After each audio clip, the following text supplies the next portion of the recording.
مولا علی شیر خدا فرماتے میں نے اسی سے تو رب کو پہچانا ہے کہ جو میں کرنا چاہتا تھا وہ نہیں ہوا بلکہ وہ ہوا جو میرا رب چاہتا تھا۔ فرماتے میں نے کسی کام کے لیے سارے اسباب جمع کر لیے، جب نہیں ہوا تو میں سمجھ گیا یہ کرنا میرے اللہ نے۔ یہ تو اللہ کی بہت بڑی اس کے ہونے کی علامت ہے کہ آپ اس کی رضا پہ راضی رہیں۔ حضرت ابن وقاص رضی اللہ تعالیٰ عنہ بڑے مستجاب الدعوات تھے، جو دعا مانگتے تھے قبول ہو جاتی تھی، اللہ کا ان پر خاص انعام تھا۔ اور یہ بات بڑی مشہور ہو گئی، دور دور سے لوگ ان کے پاس دعائیں کرانے آتے، خود وہ نابینا تھے، بینائی نہیں تھی۔ تو کچھ لوگوں نے ان سے کہا کہ آپ اپنے لیے بھی دعا کر لیں، تو فرمانے لگے میرے رب نے بڑا عرصہ مجھے آنکھوں کا نور عطا کیا ہے، اب وہ لے گیا ہے تو میں اپنے رب کی رضا پہ راضی ہوں۔ اب اس میں ہوتا کیا ہے، دکھ اور تکلیف اور اللہ کے فیصلے پہ راضی رہنے میں نا ایک خاص لذت بھی ہے۔ صرف سکھوں کا مزہ نہیں ہوتا، دکھوں کا بھی مزہ ہوتا ہے۔ ہاں زخموں کی بھی ایک لذت ہوتی ہے۔ یہ کبھی آپ کے کوئی زخم ہو جائے اور ٹھیک ہونے کے قریب آئے تو آپ اسے چھیڑ کے دیکھیں، اس کی بھی ایک لذت، دکھوں کا بھی ایک مزہ۔ سکھوں میں تو لوگوں کو رونا نہیں آتا، جو بڑے سکھی ہوتے ہیں وہ تو کعبے جا کے نہیں روتے، ناراض نہ ہوئیے گا مجھ سے، ان کو تو مدینے جا کے رونا نہیں آتا۔ یہ دکھ ایک ایسی چیز ہے جو بندے کے دل کو نرم رکھتے ہیں۔ یہ آزمائش ایک ایسی چیز ہے جس میں نفسانی قوتیں ختم ہوتی۔ کوئی نہ کوئی آزمائش انسان کے ساتھ رہے تو اللہ کے حضور حاضر رہتا ہے۔ دکھوں کو، بیماریوں کو، تکلیفوں کو کبھی بھی برا نہیں جاننا چاہیے۔ یہ تو انسان کو اللہ کے قریب کر دیتی ہیں، دلوں کو نرم کر دیتی۔ جن کو ہم بعض اوقات بڑی آزمائش سمجھ رہے ہوتے ہیں وہی تو خیر بن جاتی۔ حضرت جناب ایوب علیہ السلام شدید علیل ہو گئے، شدید بیمار ہیں، 16 سال گزر گئے بیماری کو۔ تو آپ کی اہلیہ نے ایک دن آپ سے کہا اللہ کے نبی ہیں، دعا ہی مانگ لیں، اللہ شفا دے دے۔ تو جناب ایوب علیہ السلام اپنی اہلیہ سے فرمانے لگے شفا کتنا عرصہ رہی ہے؟ انہوں نے کہا 60 سال۔ فرمایا بیماری کو کتنا عرصہ ہوا؟ کہا 16 سال۔ فرمانے لگے ذرا بیماری کو بھی 60 ہو لینے دے، پھر دعا مانگ لیں گے، ہو لینے دے ذرا 60 سال۔ اللہ کی رضا پہ راضی رہنے کا فیصلہ کیا۔ آپ کی زبان مبارک سے یہ جملے نکلے کہ 60 سال ہو جائیں گے تو کر لوں گا دعا، اللہ تعالیٰ نے اسی وقت شفا عطا فرما دی، ٹھیک ہو گئے جناب ایوب۔ کچھ دن گزرے نا تو آپ کی اہلیہ نے ایک سوال پوچھا، کہنے لگی ایوب یہ بتائیے آپ نے بیماری بھی دیکھی، شفا بھی دیکھی، بیماری ٹھیک تھی کہ شفا؟ تو آپ فرمانے لگے سارے دن ہی اللہ کے ہیں، جس حال میں رکھے ٹھیک ہے، وصل اچھا ہے نہ فراق اچھا ہے، یار جس حال میں رکھے وہی حال اچھا ہے، میں سارے دن اس کے ہیں۔ لیکن فرمانے لگے اگر تم مجھ سے پوچھو نا میری ذاتی رائے تو بیماری بڑی اچھی تھی۔ انہوں نے کہا یوں بیماری اچھی تھی؟ آپ فرمانے لگے جب میں بیمار تھا نا تو 24 گھنٹے میں ایک بار میرا رب میرا حال پوچھتا تھا۔ فرمایا 12 گھنٹے تو اس مزے میں گزر جاتے تھے کہ رب نے حال پوچھا ہے، اور پھر اگلے 12 گھنٹے میں انتظار کرتا تھا کہ میرا رب دوبارہ کب حال پوچھے گا۔ تو میں ان 24 گھنٹوں کی لذت نہیں بتا سکتا جو اس کے حال پوچھنے سے طاری ہوتی۔ تو فرمایا شفا تو مل گئی ہے پر اب وہ حال تو نہیں نہ پوچھتا۔ اب وہ میرے بھائی اس بیماری میں جو لذتیں ہیں، جو کرم نوازیاں ہیں، جو رحمتیں، ان کو بھی تو دیکھیں، اپنے کریم رب کی رضا پہ راضی تو رہے۔ آپ کو پتہ ہے دکھ کس کو کہتے ہیں؟ دکھ کی تعریف درویش یہ کرتے ہیں کہ ہماری مرضی اور ہے اور رب کا ارادہ کرم اور ہے، اس کا نام دکھ ہے۔ سکھ کیا ہے کہ ہماری بھی وہی مرضی ہے جو ہمارے رب کی مرضی ہے۔ اگر مالک کریم کا ارادہ کرم یہ ہے کہ لاکھوں کروڑوں مل جائیں تو الحمدللہ، اور اگر اس کا ارادہ کرم یہ ہے کہ ایک وقت روٹی ملے ایک وقت فاقہ ہو تو الحمدللہ۔ اللہ کے فیصلوں پر راضی رہنا۔ ڈھیر سارے لوگ دنیا میں ملتے ہیں جو کہتے ہیں جی مجھے یہ پریشانی ہے، میں سب طبیبوں حکیموں کے پاس گیا، پھر میں آستانوں درباروں مزاروں پہ بھی حاضر ہوا، اس کے بعد میں نے بڑے بڑے دانشوروں سے مشاورت کی، لیکن میرا یہ مسئلہ حل نہیں ہوتا۔ تو کیا ہوتا ہے پھر وہ انزائٹی کا، ڈپریشن کا، ٹینشن کا، ذہنی تناؤ کا شکار ہونے لگتے ہیں۔ یاد رکھیے گا کہ اگر سارے ڈاکٹروں، طبیبوں، حکیموں، دعاؤں، التجاؤں کے بعد بھی مسئلہ حل نہیں نہ ہو رہا، تو پھر معنی یہ ہے کہ رب کی رضا یہی ہے کہ جو کرم سے اس نے فیصلہ کر دیا ہم بھی اس فیصلے پہ راضی ہو جائیں۔ بے چینی اور اضطراب یہ ہے کہ اللہ کا فیصلہ کچھ اور ہے اور ہماری جد و جہد کچھ اور ہے، اس سے ذہنی اضطراب اور تناؤ پیدا ہوتا ہے، اس سے طبیعتیں بے چین اور بے قرار ہوتی۔ امام علی مقام رضی اللہ تعالیٰ عنہ کی زندگی یہ ہے، اس کو سمجھیے گا کہ جس طرح قرآن مجید نے حضرت یوسف علیہ السلام کے واقعہ کو احسن القصص کہا ہے نا، قصوں میں سے سونا قصہ، خوبصورت داستان جناب یوسف کی، اور داستان یہ ہے کہ کبھی وہ باپ کے سب سے زیادہ لاڈلے ہیں اور کبھی وہ جناب یوسف علیہ السلام کنویں کی زینت بن گئے، کبھی ان کے قریب گرم ہوا بھی نہیں آتی اور کبھی ان کے چہرے پر تماچے پڑتے ہیں۔ پھر وہ کنویں سے نکلتے ہیں تو ایک اور تکلیف سہتے ہیں کہ انہیں بازار میں بیچا جاتا ہے، پھر وہ اللہ کی فضل سے اور اس کی توفیق سے ایسی جگہ چلے جاتے ہیں جہاں انہیں شہزادہ بنا کے رکھا جاتا ہے۔ کچھ زندگی بڑی آسودگی اور آسانی کی طرف بڑھنے لگتی ہے کہ پھر ایک فیصلہ کرم ہوتا ہے کہ جناب یوسف کو جیل میں جانا ہے، تو وہ کسی جگہ شکوہ نہیں کرتے، وہ کنویں میں جاتے ہیں تو پھر بھی اللہ کی رضا پہ راضی ہیں، وہ شہزادے بنتے ہیں تو پھر بھی اللہ کی رضا پہ راضی، وہ دوبارہ جیل میں ڈال دیے جاتے ہیں تو پھر بھی اللہ کی رضا پہ راضی ہیں۔ پھر اللہ کا فیصلہ ہوتا ہے کہ جس ملک کے وہ قیدی تھے نا، رب اسی ملک کا انہیں بادشاہ بنا دیتا ہے۔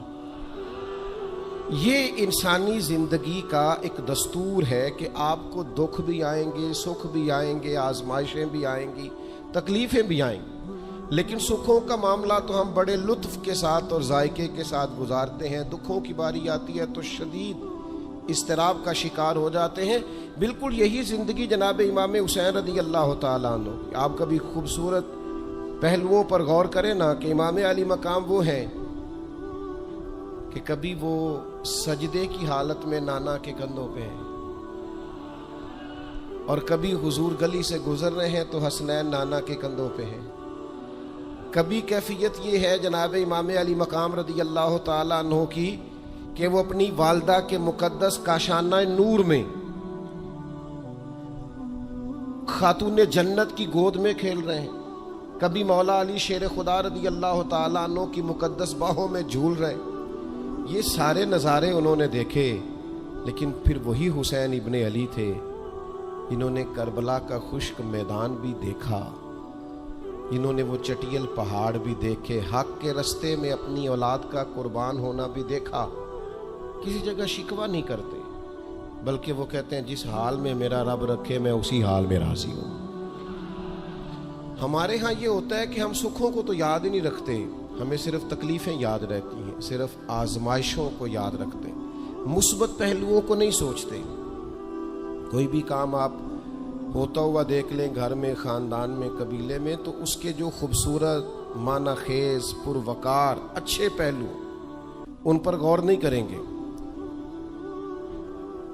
وہ ایک جگہ ایک پنچایت تھی،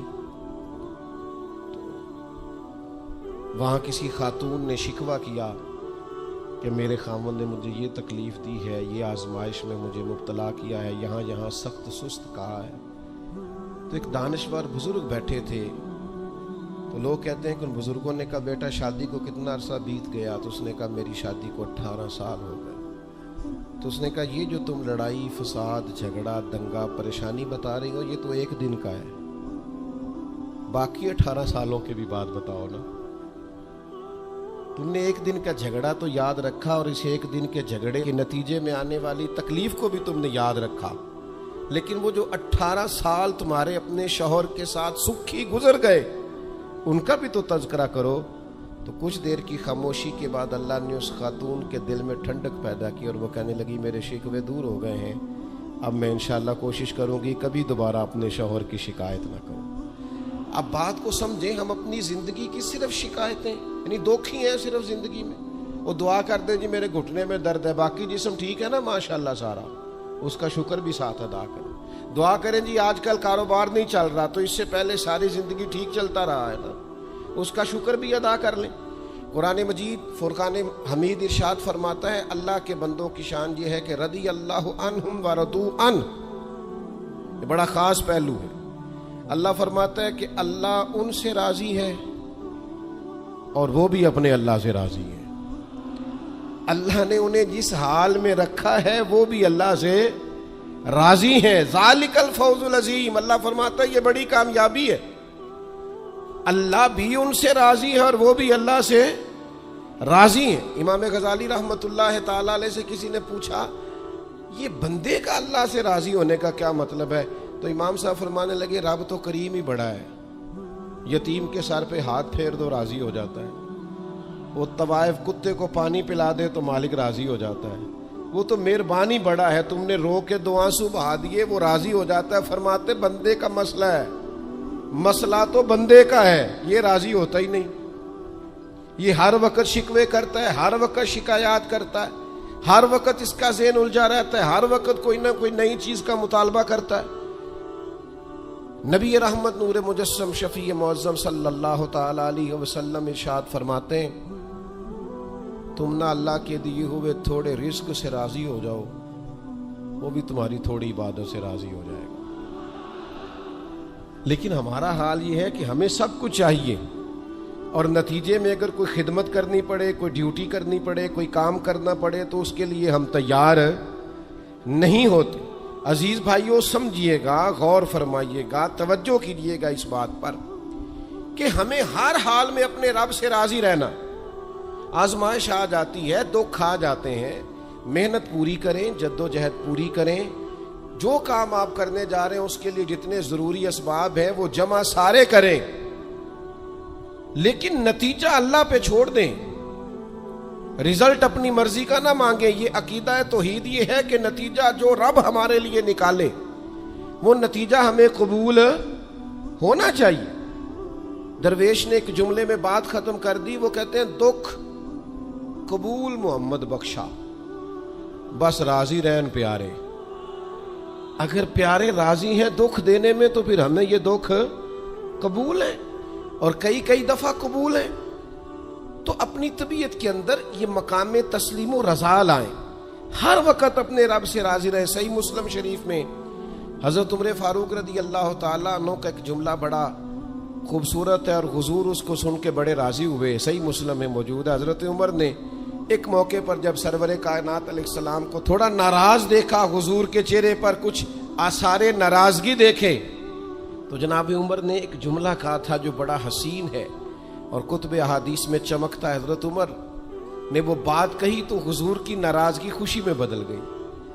نبی پاک علیہ السلام کے چہرے پر جو آثار ناراضگی تھے وہ خوشی کے تصورات میں بدل گئے۔ حضرت عمر عرض کرنے لگے رضیت باللہ ربا وبالاسلام دینا وبسیدنا ومولانا محمد نبیم ورسولا۔